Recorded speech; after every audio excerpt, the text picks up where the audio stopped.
Defence Minister Stephen Smith, thanks for your time. First of all, can I ask you, in general terms, what do you hope comes out of these AUSMIN talks? Well, it'll be another reaffirmation of the very close alliance that we have with the United States. This is the formal ministerial consultations that we do each year. We'll cover the range of global and regional security issues. But from a selfish point of view, as a member for Perth, as a Western Australian, it's also a great opportunity to showcase Perth and Western Australia, not just to Secretary Clinton, but also Defence Secretary Panetta. But that'll also expose the modern Perth, the modern Western Australia, to a range of people in the United States, and that's a good thing. There are reports that the AUSMIN talks will agree to an even closer strategic partnership in the Indian Ocean. Will that see any change to that, to the announcements President Obama made last year in his pivot to Asia? Well, I've seen that reference in one of the newspaper reports today. People should not get ahead of themselves. We need to take this step by step.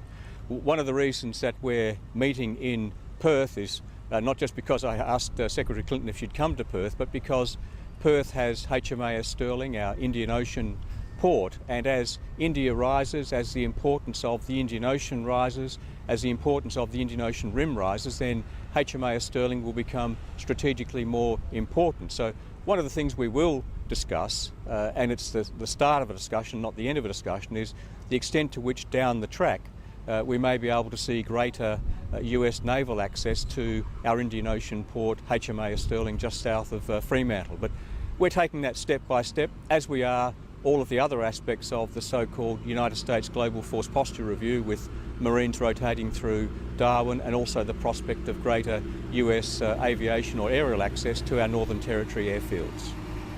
Minister, when you say we shouldn't get ahead of ourselves on that progression, access to HMAS Sterling, greater access for US warplanes and so on, is that partly to try and not alienate China?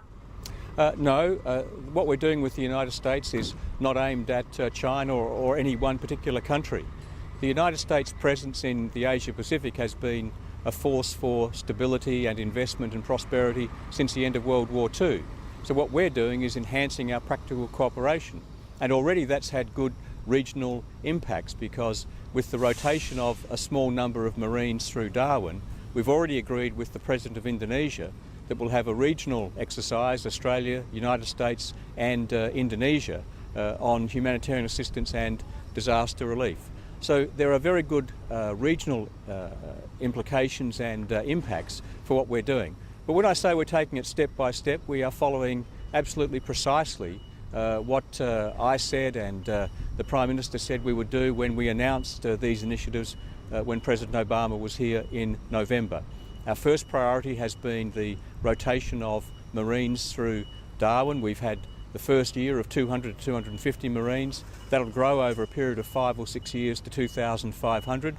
And we're going to have a conversation about enhanced aerial and naval access, but we haven't come to any conclusions on those fronts. And that's precisely consistent with what we said when President Obama was here. You've said that, you've played down concerns, US concerns about Australia's military budget, but there have been a number of reports now. Kurt Campbell, the senior representative of the US administration in this region, the US leadership dialogue mid-year, concerns out of that as well about the cuts. Would you look to try and at least placate Secretary of State Clinton and Secretary of Defence Panetta that any concerns are misplaced?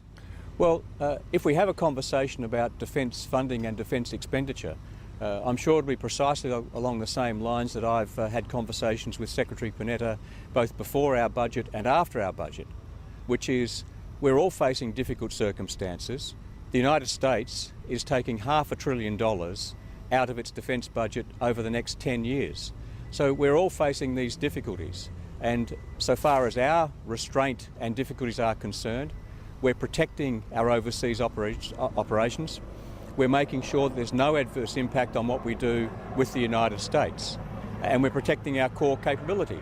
Indeed, since the budget, we've announced the acquisition of the air warfare capability Growler, which is the most significant Air Force force projection capability that we've picked up since the F-111. And the opposition, the Liberal Party, were critical of that.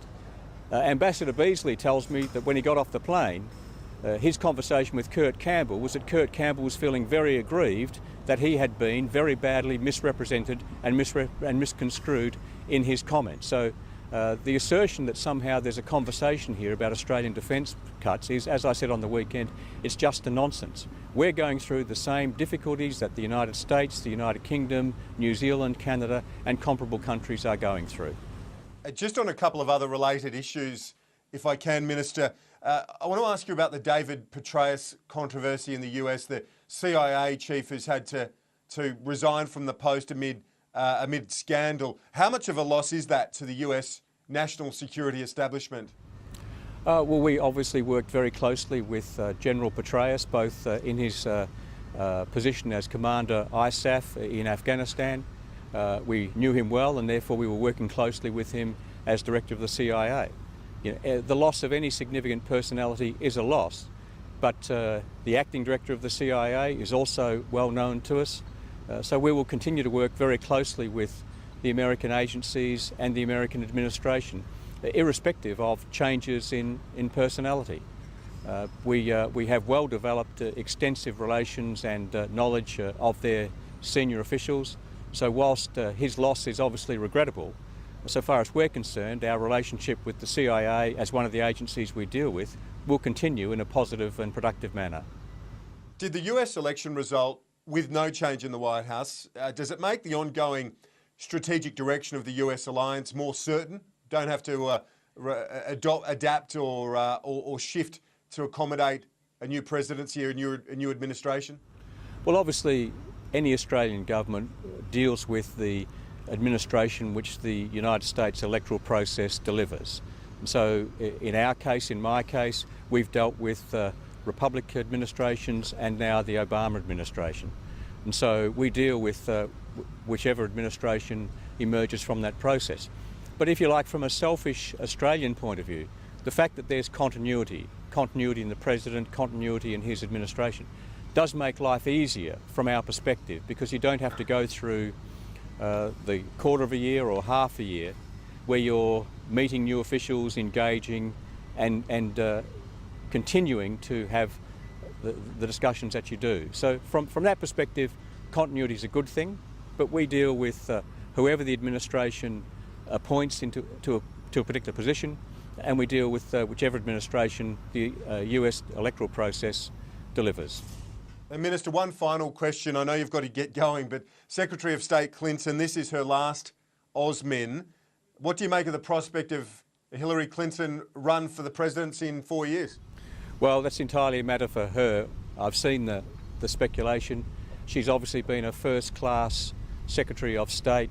Her first trip was to our region, to Japan and China. She made it clear that engaging with the Asia Pacific, engaging the Indian Ocean Rim was very important. And she's left a very significant mark. She's a significant United States figure.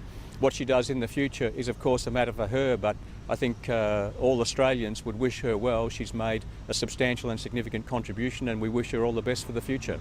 Defence Minister Smith joining me from Perth. Thanks very much. Thanks, Kieran. Thanks very much.